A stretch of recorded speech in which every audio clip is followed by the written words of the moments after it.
+1 exam കഴിഞ്ഞപ്പോൾ അന്ന് നിങ്ങളുടെ മൈൻഡ് സെറ്റിൽ ഒരു സംഭവം നിങ്ങൾ സെറ്റ് ചെയ്തിരുന്നു. ഇത് കഴിഞ്ഞു, ഇനി +2 നന്നായിട്ട് പഠിക്കണമെന്ന്. ഇത് തന്നെയല്ലടാ കഴിഞ്ഞ SSLC മുതൽ നിങ്ങൾ മൈൻഡിൽ സെറ്റ് ചെയ്ത ഒരു സംഭവം എന്നുള്ളത്. 10ാം ക്ലാസ് കഴിഞ്ഞപ്പോൾ നിങ്ങൾ വിചാരിച്ചു +1 നന്നായിട്ട് പഠിക്കണം, 10ാം ക്ലാസ് വരെ ഇനി പോട്ടെ, അതൊരു ചവിട്ടുപടി മാത്രമാണ്. +1 കഴിഞ്ഞപ്പോഴോ നിങ്ങൾ +1 എക്സാം അതേപോലെ ആകെ പൊട്ടി അല്ലെങ്കിൽ മാർക്ക് കുറഞ്ഞെന്ന് നിങ്ങൾക്ക് തോന്നിയപ്പോൾ നിങ്ങൾ മനസ്സിലാക്കിയ ഒരു കാര്യമുണ്ട്. ഇനി +1 അവിടെ നിൽക്കട്ടെ, +1 ഇമ്പ്രൂവ്മെന്റ് എങ്ങനെയെങ്കിലും എഴുതാം, +2 അത് അടിപൊളിയാക്കണമെന്ന്. എന്നിട്ട് നിങ്ങളുടെ മാർച്ച് മാസത്തെ എക്സാം, ലാസ്റ്റ് എക്സാമും കഴിഞ്ഞ് നിങ്ങൾ അവിടെ നിന്ന് ഇറങ്ങിക്കഴിഞ്ഞപ്പോൾ നിങ്ങൾ ഈ 2 മാസം എന്തെങ്കിലും ചെയ്തോ? അപ്പോൾ നിങ്ങൾക്ക് തോന്നിയിട്ടുണ്ടാവും സാർ വെക്കേഷൻ അല്ലേ, വെക്കേഷനിൽ കുറച്ചൊന്ന് റിലാക്സ് ചെയ്യേണ്ടതല്ലേ. പോട്ടെ, ഏപ്രിൽ മാസം പോയി, മെയ് മാസത്തിൻ്റെ അവസാനത്തിലേക്ക് എത്തി, നിങ്ങൾ എന്തെങ്കിലും ചെയ്തോ? ഏപ്രിൽ മാസം നിങ്ങൾ പറഞ്ഞ പോലെ നിങ്ങളുടെ ഫാമിലിൻ്റെ ഇടയിൽ കൂടെ ടൂർ പോയിക്കോ, അല്ലെങ്കിൽ അവരുമായിട്ട് എവിടേക്കെങ്കിലും നിങ്ങൾ കറങ്ങി നടന്നോ? പ്രശ്നങ്ങളൊന്നുമില്ല, പോട്ടെ, അതൊന്നും നമ്മൾ ഒന്നും പറയുന്നില്ല. പക്ഷെ നിങ്ങൾ ഒരു കാര്യം ആലോചിക്കുക, എന്നിട്ട് മെയ് മാസത്തിൽ നിങ്ങൾ പഠിച്ച് തുടങ്ങണം. സ്റ്റാർട്ടിങ്ങിൽ തന്നെ ഫസ്റ്റ് ചാപ്റ്ററെങ്കിൽ ഏകദേശം ഒരു ഐഡിയ വരുത്തണമെന്നൊക്കെ നിങ്ങൾ ആഗ്രഹിച്ചിട്ടില്ലടാ. സത്യസന്ധമായിട്ട് നിങ്ങൾ പറ, നിങ്ങളുടെ മനസ്സിൽ ഒരു വട്ടമെങ്കിലും ഓരോ എക്സാമുകൾ എഴുതുമ്പോഴും, ഓരോ എക്സാമിലും മാർക്ക് കുറഞ്ഞു എന്ന് തോന്നുമ്പോൾ, ഓരോ എക്സാമിലും essay ക്വസ്റ്റ്യൻ എഴുതാൻ പറ്റാത്ത അവസ്ഥ വരുമ്പോൾ, ഓരോ ക്വസ്റ്റ്യനിലും 4 മാർക്കിൻ്റെ ക്വസ്റ്റ്യൻ പകുതി എഴുതിയിട്ട് പകുതി കിട്ടാതെ വരുന്ന അതേ അവസരത്തിൽ നിങ്ങൾ ചിന്തിച്ചിട്ടില്ലേ, ഇത് കണ്ണ് നിറഞ്ഞുകൊണ്ട് നിങ്ങൾ ചിന്തിച്ചിട്ടില്ലേ, ഇത് പോട്ടെ ഇനി +2 നല്ല അടിപൊളിയാക്കണമെന്ന്? എന്നിട്ട് നിങ്ങൾക്ക് ചെയ്യാൻ പറ്റിയിരുന്നില്ലല്ലോ. നിങ്ങൾക്കറിയാം +1 റിസൾട്ട് വരുമ്പോൾ ഒരു പക്ഷേ മാർക്ക് വളരെ കുറവായിരിക്കും തന്നെ നിങ്ങൾക്ക് നന്നായിട്ട് അറിയാം. എടാ, ഇപ്പോൾ ഒരു റിഗ്രറ്റ് എന്നുള്ളൊരു സംഭവം നിങ്ങൾക്ക് ഫീൽ ചെയ്യുന്നുണ്ടോ? അങ്ങനെയാണെങ്കിൽ നിങ്ങൾക്ക് റിസൾട്ടിലേക്ക് എത്താൻ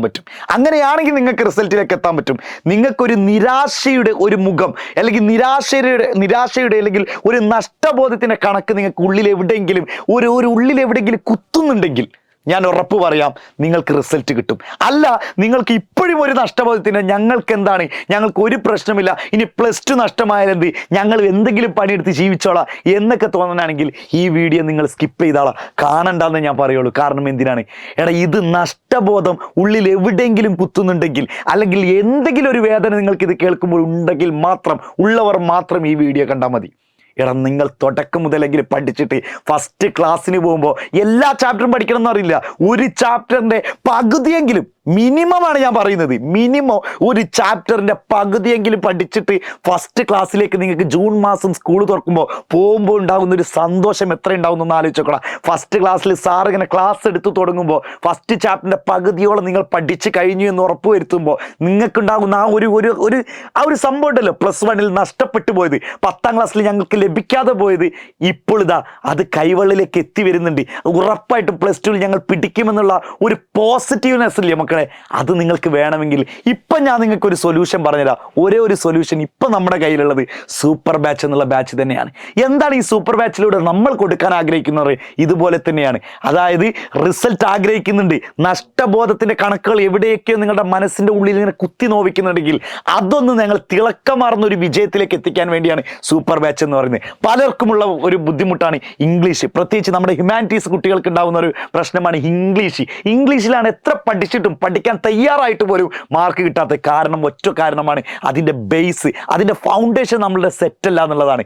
എന്നാൽ സൂപ്പർ ബാച്ചിൽ ജോയിൻ ചെയ്യുന്നതോടുകൂടി ഈ ഫൗണ്ടേഷൻ കോഴ്സ് സെപ്പറേറ്റ് ആയിട്ട് നിങ്ങൾക്ക് ഫ്രീ ആയിട്ട് തരാൻ പാടും. എങ്ങനെയുണ്ട്?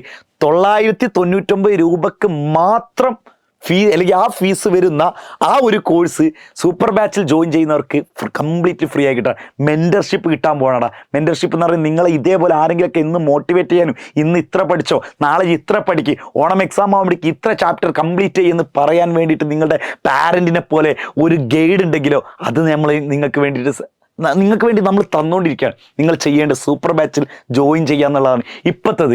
ഇനി +2 കഴിഞ്ഞാൽ ഞങ്ങൾക്ക് ഒരു പ്രശ്നമില്ല, ഞങ്ങൾ എന്തെങ്കിലും പണിയെടുത്തോളാം, ഞങ്ങൾ അങ്ങനെ ജീവിച്ച് തട്ടിമുട്ടി എന്തായാലും ഒരു നാൾ മരിക്കൂലേ, അപ്പോൾ അതങ്ങനെ ജീവിച്ചോളാം എന്ന് പറഞ്ഞ് ആളുകളുടെ മുന്നിൽ തലകുനിക്കാനാണ് നിങ്ങൾ ആഗ്രഹിക്കുന്നതെങ്കിൽ നിങ്ങൾ ഈ സൂപ്പർ ബാച്ചിലും എവിടെയും നോക്കിയിട്ട് നിങ്ങൾ പഠിക്കുന്നു വേണ്ട, നിങ്ങൾ ഇങ്ങനെ നോർമൽ ഇപ്പോൾ എങ്ങനെയാണ് നടക്കുന്നത് അതേപോലെ തന്നെ. അല്ലെങ്കിൽ മക്കളെ, നിങ്ങൾക്ക് ബെസ്റ്റ് സൊല്യൂഷനാണ് ഇപ്പോൾ തരുന്നത് സൂപ്പർ ബാച്ച് എന്നുള്ളത്. ഈ ബാച്ചിൽ ജോയിൻ ചെയ്യാൻ നിങ്ങൾ കമൻറ്റ് ബോക്സ് ബോക്സിൽ ലിങ്ക് ഉണ്ടാവും, അതിലൂടെ ജോയിൻ ചെയ്യാം. അല്ലെങ്കിൽ താഴെ കാണുന്ന നമ്പറിൽ ഇപ്പോൾ തന്നെ നിങ്ങൾക്ക് കോൺടാക്ട് ചെയ്യാം. നമ്മളുണ്ട് നിങ്ങളുടെ കൂടെ. ഇനി ഒരു റിഗ്രറ്റ് ഉണ്ടെങ്കിൽ ആ റിഗ്രറ്റ് എന്നുള്ളത് നമ്മൾ റിസൾട്ടിലേക്ക് എത്തിക്കാൻ പോവാണ്. റിഗ്രറ്റ് തന്നെയാണ് റിസൾട്ടിലേക്ക് എത്തുള്ളൂ. ഒരിക്കലും ഒരു നഷ്ടബോധമോ ഒരു നിരാശയുടെ കണക്കോ നിങ്ങളുടെ മനസ്സിലില്ലെങ്കിൽ ഒരിക്കൽ പോലും നിങ്ങൾ റിസൾട്ടിലേക്ക് എത്തില്ല. ഇപ്പം നഷ്ടപ്പെട്ടു പോയ ദിവസങ്ങളെ ആലോചിച്ച് ഇനി നഷ്ടപ്പെടാൻ പോകുന്ന ദിവസങ്ങളെ ആലോചിച്ചും നിങ്ങൾ ടെൻഷൻ അടിക്കണം. ഞാൻ ഇങ്ങനെ പോയി കഴിഞ്ഞാൽ എൻ്റെ ഓരോ ദിവസങ്ങളും നഷ്ടപ്പെട്ടും, അത് മാസങ്ങളാവാം, അതൊരു കൊല്ലമാവാം. ആ ഒരു കൊല്ലം എന്ന് പറയുന്നത് +1 നഷ്ടപ്പെട്ട പോലെ +2 നഷ്ടപ്പെടും എന്നുള്ള ഒരു എവിടെയെങ്കിലും തീരാ നോവുണ്ടെങ്കിൽ മക്കളെ ഇപ്പം തന്നെ നമ്മുടെ സൂപ്പർ ബാച്ചിൽ ജോയിൻ ചെയ്തോ. കിടിലനാക്കാം, സെറ്റാക്കാം. Thank U.